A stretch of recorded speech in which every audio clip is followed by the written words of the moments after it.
Welcome back to Education Insights. This is episode 70, a real milestone for us, and I couldn't be more thrilled to dive into a topic that sits right at the heart of our community. Today, we are talking about the role of parental involvement in education policy. It is more than just attending a PTA meeting. It's about how the voices of families shape the very framework of learning.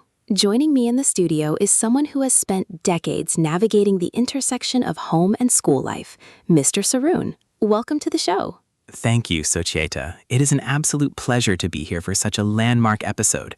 70 episodes of championing education? That is something to be proud of. It certainly feels like a journey. Let's jump right in. Mr. Saroon, when we say parental involvement in the context of policy, what are we really talking about?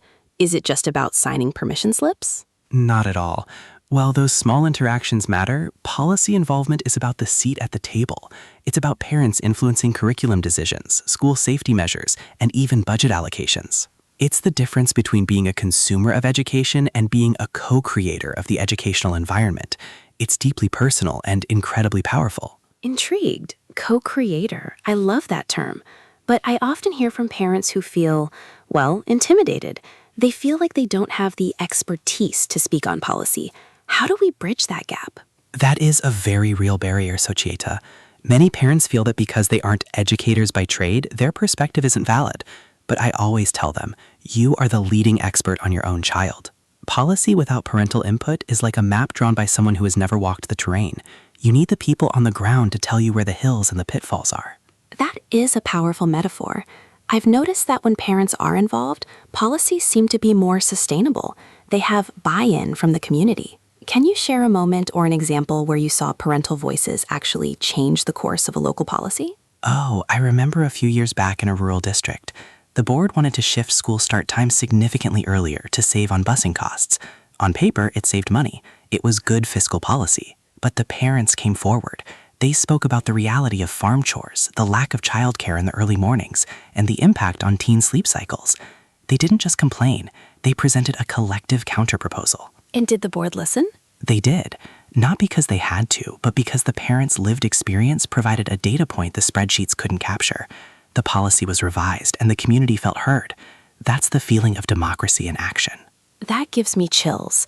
It's about agency. But let's talk about the digital divide. In this era, policy is often discussed in online forums or via email. Does this make it harder for some parents to get involved? It's a double-edged sword. Tech makes it easier to distribute information, but it can create a wall for those who aren't tech-savvy or don't have high-speed internet. We risk hearing only the loudest, most connected voices. Exactly. So how do schools ensure that involvement is equitable? We don't want policy to be shaped only by those with the most free time and the best laptops. It requires intentionality. Schools have to go where the parents are. Community centers, religious institutions, local markets. It means providing translation services and making documents readable, not just legalese. Nodding, making it accessible. I think about the parents who are working 2 jobs. For them, involvement isn't a lack of interest, it's a lack of time. Softly, exactly. And that is where empathy and policy comes in. If we value their voice, we must value their time. Maybe it's a 10-minute phone survey instead of a 2-hour evening meeting. Or even those micro-surveys on mobile phones. I've seen some districts use those to great effect. It feels like you're being asked, not told. Encouragingly, precisely. When a parent feels that their specific input changed even a small detail, their trust in the system grows exponentially. And trust is the currency of education. Reflectively, trust is the currency of education. I'm going to write that down. It feels like we're moving towards a more collaborative future, but there's still resistance. Some administrators fear that too many cooks will spoil the broth. Knowingly. The fear of chaos. But education isn't a broth, it's a community garden. More hands mean more growth, provided there is a clear structure for how those hands can help. I love your metaphors, Mr. Saroon. They make these complex ideas feel so tangible. As we look towards the next decade of education policy, what is your biggest hope for parental involvement? Thoughtfully, with a visionary tone. My hope is that we move beyond consultation and into partnership.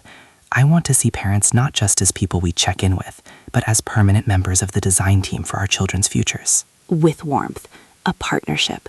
That is a beautiful vision to strive for. Mr. Saroon, Thank you so much for sharing your wisdom and your heart with us today.